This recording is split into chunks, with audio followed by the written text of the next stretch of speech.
Depression isn't just a feeling, it alters your brain at a cellular level.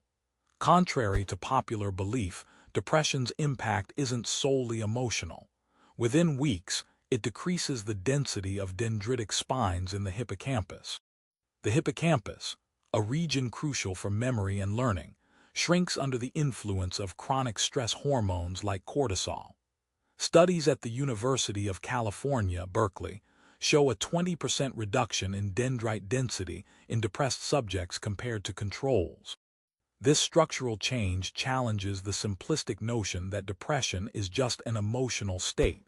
Here, it's a physical transformation with tangible effects. The myth begins to unravel at the level of neurons. When feeling depressed, your prefrontal cortex, essential for decision-making and executive function, undergoes a suppression of activity. The amygdala, responsible for processing emotions like fear and anger, becomes hyperactivated. This imbalance explains why logical reasoning feels out of reach during depressive episodes. Researchers at Stanford University used fMRI to find that depressed patients exhibited 30% more amygdala activity than non-depressed individuals. This isn't just a mental fog, it's a measurable shift in brain dynamics. Your brain's emotional centers overpower the regions handling rational thought. Depression warps the neural pathways that define your experience of reality. The neurotransmitter serotonin, often dubbed the happiness chemical, plays a complex role in depression. Reduced serotonin levels alone don't cause depression, but they significantly alter mood regulation circuits. Massachusetts General Hospital found that serotonin transporter binding reduces by 10% in patients with major depressive disorder. This reduction affects how effectively serotonin can modulate mood. The myth that depression is just a chemical imbalance oversimplifies the nuanced interactions between neurotransmitters and brain regions. Your brain chemistry, influenced by multiple overlapping systems, creates the depressive state. It's a multifaceted shift, not a singular cause. Another misconception is that depression's effects on the brain are permanent. In reality, the brain's plasticity allows for significant recovery. The production of brain-derived neurotrophic factor, BDNF, decreases in depression, impacting neurogenesis in the hippocampus. However, antidepressants and cognitive behavioral therapy have been shown to increase BDNF levels and promote plasticity. A study from King's College London revealed a 40% increase in BDNF expression following 8 weeks of treatment. While depression can reshape brain structures, these changes aren't irreversible. Your brain has an inherent ability to heal and adapt, countering the myth of permanent damage. Dopamine, the neurotransmitter linked to pleasure and reward, experiences a downregulation of receptors during depression. This makes activities that once brought joy feel mundane. At McGill University, researchers discovered a 15% decrease in dopamine receptor availability in the striatum of depressed patients. This isn't a lack of willpower, it's a neurochemical shift. The myth of laziness in depression dissolves when viewed through this lens of altered reward processing. Your brain's ability to anticipate pleasure is compromised, reshaping how you interact with the world. Depression reconfigures your motivational pathways at the synaptic level. Depression's impact on your hippocampus is profound, driven largely by cortisol's effect on dendrite density. Cortisol, released during stress, binds to receptors in the hippocampus, leading to retraction and loss of dendritic spines. This process impairs synaptic connectivity, vital for memory formation. Research at Rockefeller University has shown a 30% decrease in dendrite length in chronically stressed rodents. These structural changes highlight why depression affects memory and learning. It's not just a chemical disruption. It's a physical rewiring of neural pathways. The cellular changes in the hippocampus reflect the intricate dance between stress and depression. In depression, the amygdala's hyperactivity is a key player. The connection between the amygdala and the prefrontal cortex weakens, altering emotional regulation. A weaker connection means the prefrontal cortex struggles to modulate emotional responses.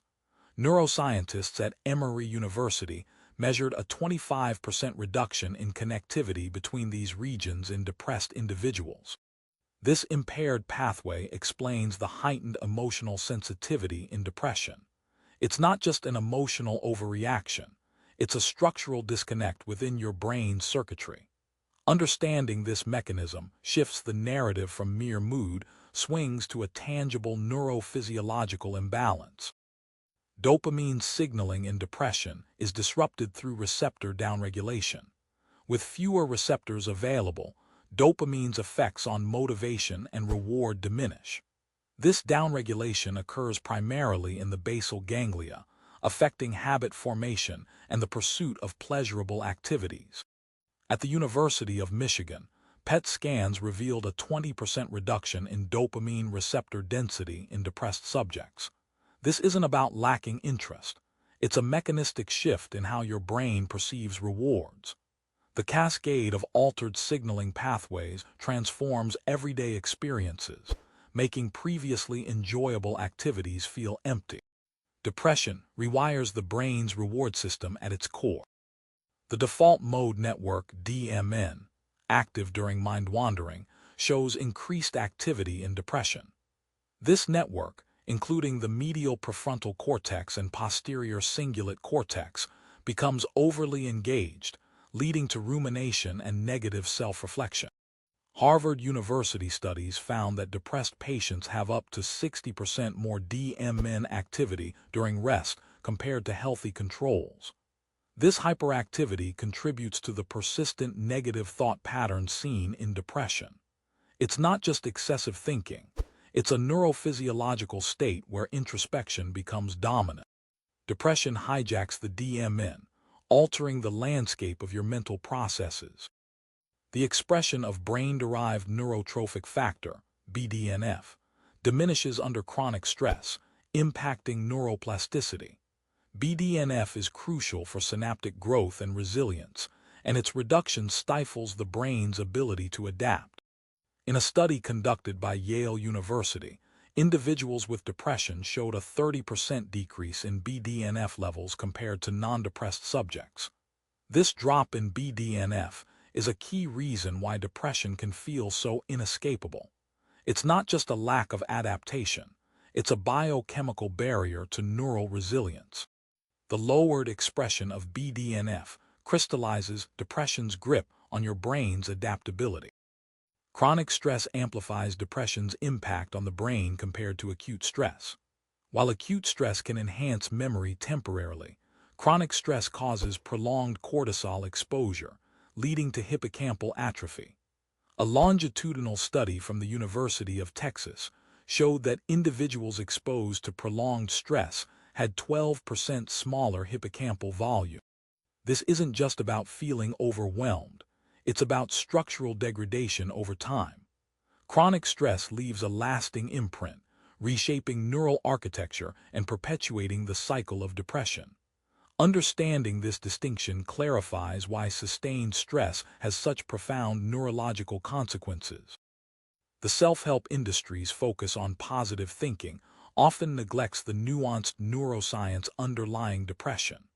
While mindset shifts can aid in recovery, they don't address the biochemical disruptions.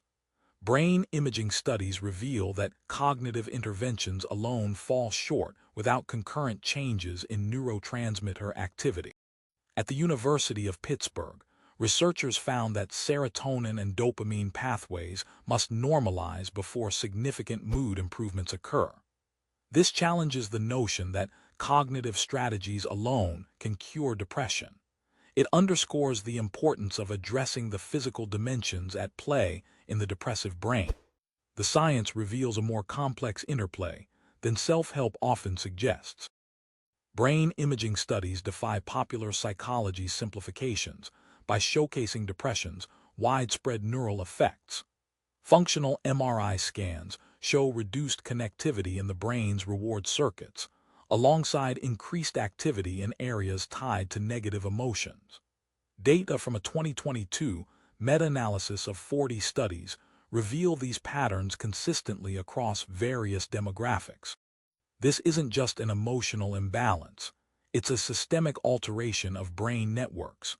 Depression's reach extends to multiple neural pathways, affecting everything from motivation to self-perception. The imaging data starkly contrasts with the simplistic narratives often found in popular discourse about mental health. Depression's long-term effects can include altered stress response systems. The hypothalamic pituitary adrenal (HPA) axis becomes dysregulated, affecting cortisol production and release. A study from the National Institutes of Health found that individuals with a history of depression have an exaggerated stress response, with cortisol levels 50% higher during stress tests. This isn't just heightened sensitivity, it's a recalibration of the stress response system. Such changes perpetuate vulnerability to future depressive episodes, embedding stress reactivity into your biological makeup. The legacy of depression extends beyond mood, reshaping your body's stress response. Neuroplasticity offers a reframing perspective on depression's effects. A 2023 study from the University of Toronto found that targeted interventions, like aerobic exercise, can increase hippocampal volume by 2% within 12 months. This highlights the brain's capacity to heal and adapt, contradicting the notion of irreversible damage. Depression-induced changes in brain chemistry and structure are not immutable. This plasticity means that while depression alters brain function, the potential for recovery and restructuring exists. It's a testament to the brain's dynamic nature and its ability to evolve beyond depressive states.